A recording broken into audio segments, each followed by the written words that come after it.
Yooyyaa malee yooyyaa dhaggeeffattoota raadiyoo BBC Afaan Oromoo nu dhiyaadha bakka dhaggeeffachuu jirtan cufaatti sagantaan keen am jalqaba.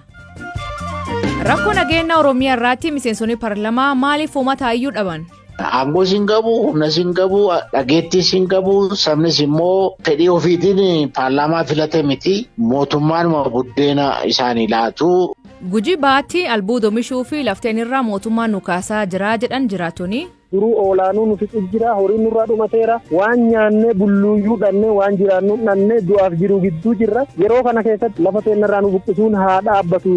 Mootummaan hidhattoota woboo ajandaa siyaasaa hin qaban jedhee waliin mariif akka hin teenne beesis kanaaf oduu dabalatan waliin tura aan asli galgaloo.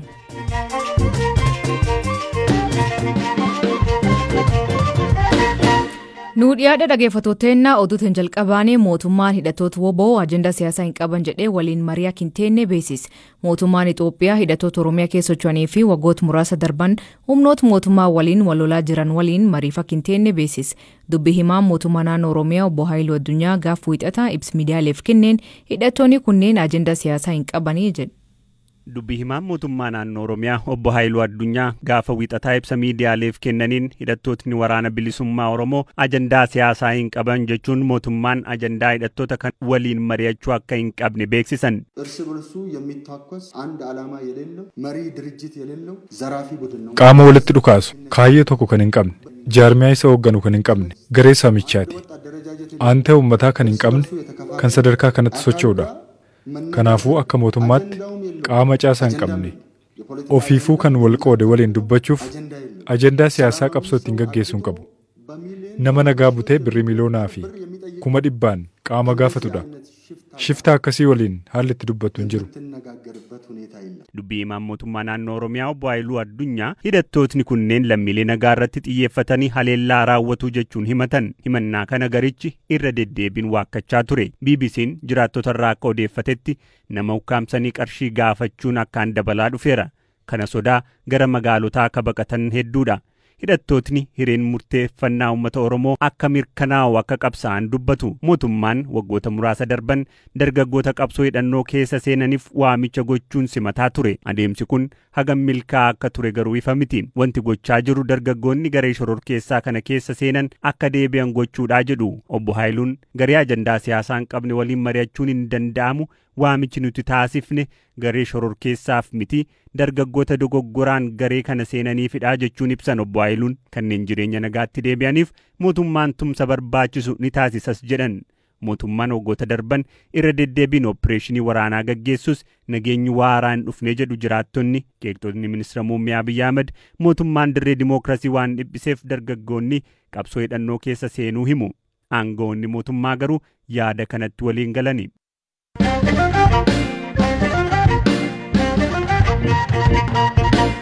Waancaa addunyaa Qatar irratti bakka buutuun Afrikaa Senegal biyyoota 16 marsaa itti aanutti dabran keessaa tokko taate. Neederlaandis qopheessituuf sagantichaa Qatar 2-2 injifachuun sadarkaa tokkoffaan ramajittiirraa dabarte. Galaana Balaayee dabalataan isinitti hima. Waancaan addunyaa Qatar keessummeessaa jirtu erga eegalee har'a guyyaa 9ffaasaa irra jira. Hangammaattis taphoota 34 keessummeesseera. Har'ammoo taphni ramaddii sadaffaan biyyoota 16 marsaa itti aanutti darban adda baasu gaggeeffamuu eegaleera. Tapha marsaalee lamaa amma duraa kan injifatan Firaans, Biraaziiliif Poorchugaal warra 16 ta'uu mirkaneeffataniiru. Keessummeessituun dorgommichaa Qaataariif Kaanaadaan tapha lamaanuu injifatamuu isaaniin hiree marsaa itti aanutti ce'uu homaa hin qaban. Taphni marsaa kanaa ramaddii tokkorraa tapha lama sa'a wal fakkaataatti taphachiisa. Ramaddii jalatti kan ramadamte bakka buutuun Afrikaa Senegaal Ikwaadoriin 2-1 injifattee Neezerlaandis Qaataariin 2-0 injifattee qabxii 7 walitti qabatteetti aanuun lammaffaa ta'uun biyyoota 16tti makaman taateetti. Injifataa ishee Saadiyoo Maanee miidhamaan dhabdee dorgommichatti ka dhiyaatte Senegaal tapha jalqabaa Neezerlaandisiin injifatamuun eegaluun ga'umsa ishee yaaddoo keessa galchee ture. Sa'a tokko booda immoo taphni marroo sadaffaa ramaddii baa 2 ka taphatamu yeroo ta'u Iraan US waliin Weels ammoo Ingilaand waliin morkatu. Ramaddii kana Ingilaand qabxii 4 ka dursitu yeroo ta'u Iraan qabxii Weels injifattee argatteen itti aanti. US ka tapha lamaan amma duraan qixxee baate qabxii lamaan sadaffaa Weels ammoo arfaffaadha. Ingilaand injifachuu fi qixxee bahuunis ishee dabarsa. Weelsiin goolii hedduun yoo injifatamte iyyuu Ingilaand carraa marsaa itti aanutti darbuu qabdi. Weels ammoo yoo injifatte malee dabartu. Taphni inni guddaan eegamu garuu ka Iraaniif USdha. Iraan marsaa itti aanutti darbuuf carraa lama qabdi. Inni tokko US'n injifachuudha, ka lammataa ammoo hamma Wales Englandiin hin injifannetti US waliin qixxee ba'uudha. Hireen US garuu tokko qofa. Iraanin injifachuu, injifatamnaan galuu.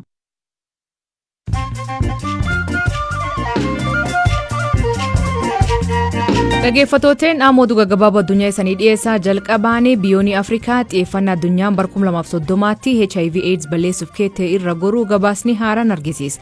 Keessumaa biyyoota Afrikaa Saharaa gad jiran keessatti dubartoonni umrii 15-24 marroo 3 dhiira caalaa HIV'n qabamuu ibsan. Torbaanitti namoonni 5,000 vaayirasii kanaan qabamuu UN hima. Malaawin bifduulan tallaalii buusaa yookiin qandhoo kennuu eegalte. Waggoota dabran keessatti tallaaliin kunneen biyyoota akka Malaawii, Gaanaa fi Keenyatti qoratamaa ture. Eegi bara 2019 dhaabbatee fayyaa addunyaa daa'imman 360 biyyoota kan keessatti tallaale. UN'tti gareen ogeessitoota mirga namoota Suudaan kibbaa mootummaa biyyattii hoogganoota olaanoo miidhaa saalaa irratti ga'ee qaban akka qoratee to'atu gaafate. Dabalataan namoonni gudeedan hidhata qaban kunneen hatattamaan aangoo irraa akka kaafaman gaafate. Yaadni kunneen konfiraansii idil addunyaa kan miidhaa saalaa jeequmsa keessatti ka'u ittisuu irratti ka'e.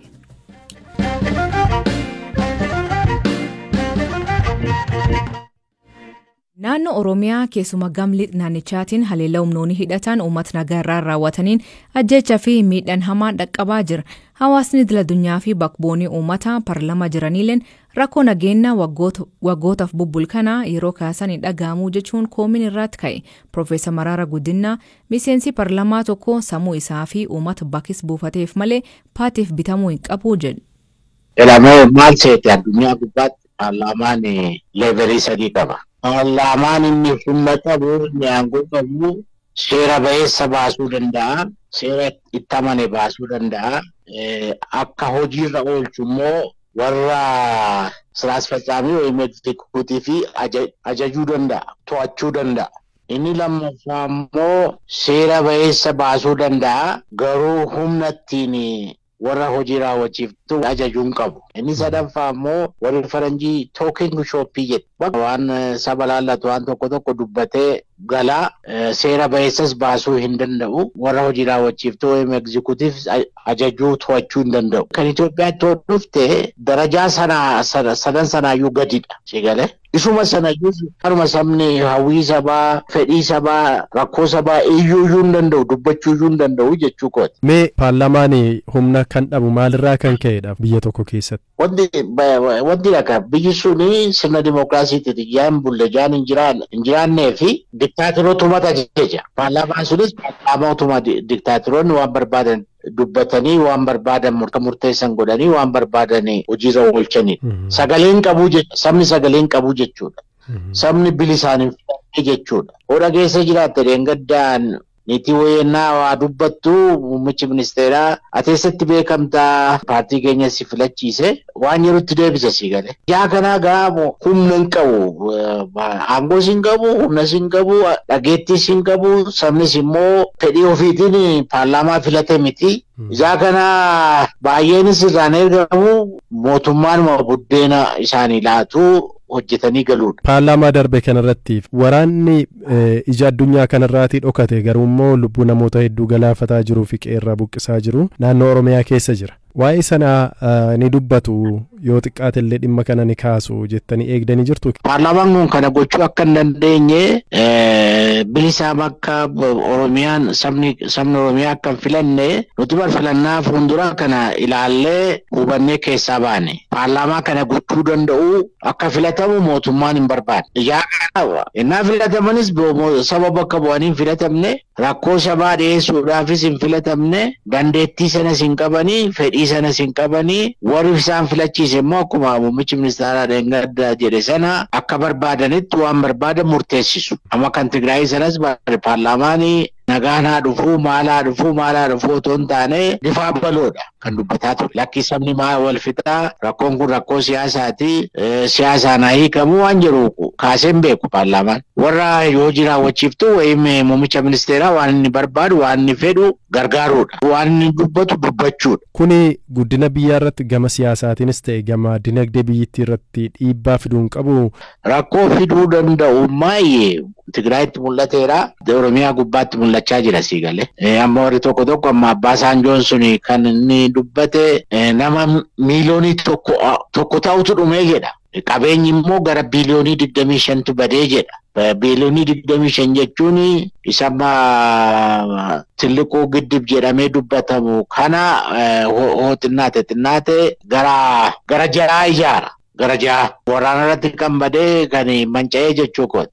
Attamitti kun dhufeen jedhan namni immoo Ruwaandaa nama 800 dhuma Ruwaandaa jenosaayidii jedhama miti. Asii immoo lola kana gubbaatti sanaa oltu dhume. Amma Oromiyaa gubbaatti dhumaatiin sun itti fufaa jira. Amma gabaan rukutama. Manni barumsaa rukutama. Kuni barii seeruma addunyaatti iyyuu yakka guddaadha. Mana murtii addunyaatti iyyuu kan nama geessudha. Maali loltuutu wal lole malee dhaqxee gabaa rukuttuu dhaqxee mana barumsaa rukuttuu siviilii akkasitti rukuttuu jechuun yakka guddaadha.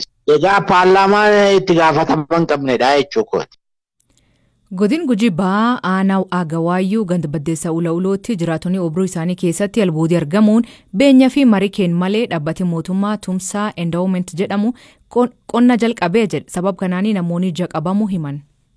Yeroo qotuu eegaluuf jedhan kanaan dura mariin ture. Marii adoo waltan galfatini lafti eegi mootummaan barbaade dhaabbati tumsaa jedhamu sun kan mootummaa naannoo Oromiyaatiin hundaa'e qotamuu qaba. Waan sun dubbachuu hin dandeettanuu homaa gochuun wanni isin dandeettanuu hin jiru. Namni dhaabbata kana mormee fi dhaabbati kun hin ta'uu jedhee dura dhaabate akka nama mootummaa mormeetti ilaallaa jedhanii dirqamaan lafa san qonnaaf dhufan jechuudha. Gara ficha ooyiruu abbaa dhuunfaatti jechuudha. Lafa qotuuf gaafa dhufan kana ficha abbaa dhuunfaa nama hammarreessa boqichaa jedhamu irraa jalqabanii fichaa sanii abbaa fichaa san sossodaachisanii eegi qotaniin duuba gara fichaa namoota biraallee seenuu jalqaban jechuudha. Dallaa cabsanii gaafa seenuu jalqabanii maatiin haadhotiif ijoolleen jirtu abbootiin fichaa latti eeyyama kennaan ala dirqamaan akkam qotantii jedhanii iyyanii jechuudha. Doriin fichaa seenee qotuu jalqabee innaan dallaa cabse isaanii fi namoota naannoo sanii hin dubbatanii yoo dubbatan dhiibbaa uumuu danda'anii jedhamu hunda hidhuu fi doorsisuun ka'ee jechuudha. Mee hektaara gamii ta'a lafti keessanii kan dhuunfaa keessanii irraa fudhatame maatii wajjiniini? Inni sun ka dhuunfaa kennaa ka amma nurraa fudhachuuf deeman sun naannoo tarii 25 gahaa kiyyaalle ka abbaa kiyyaalle maatiin kennalle baay'ee akkuma sanii lafti akaakoo kennarraa nu dhaqqabee jechuudha. Akka walii galaatti ammoo hektaara aga 200-300 ga'uu danda'a ka ammaan tana isaanii qotuuf deeman jechuudha waraanaan irraa nama re'a. Waraana loltoota mootummaatu naannoo sana jira?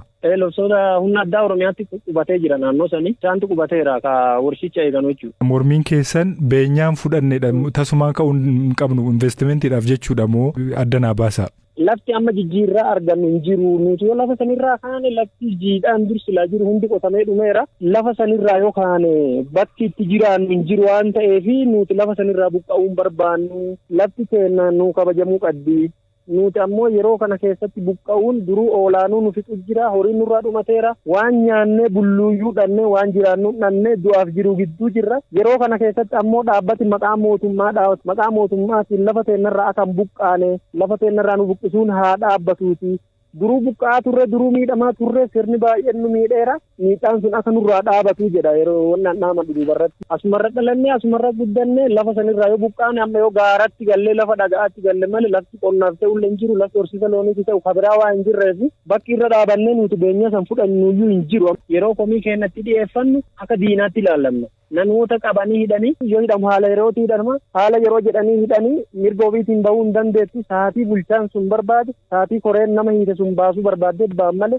Hoogganaan Wajjira Albuudaa aanaa Agawaayyuu obbo Galgaloo Galmaa dhaabbanni tumsaa endowment hojii jala hin qabnee jedhe garuu qonnaan bultoonni irra deebiin dhaabbatichi mariisisu hima. Haa ta'u malee aggiyoona namoonni lafa isaanii irra buqqaan hin jiru jedhe garuu namoonni muraasni hidhamuu hima. Dhaggeeffattooteen sagantaan irraa aganuma nu waliin turuu keessaniif ulfaadha isaniin jedha. Akbor isaatti akkana nagaa akee bulaa oraa bulaa deebanaa hangafamaan dhan bulaa.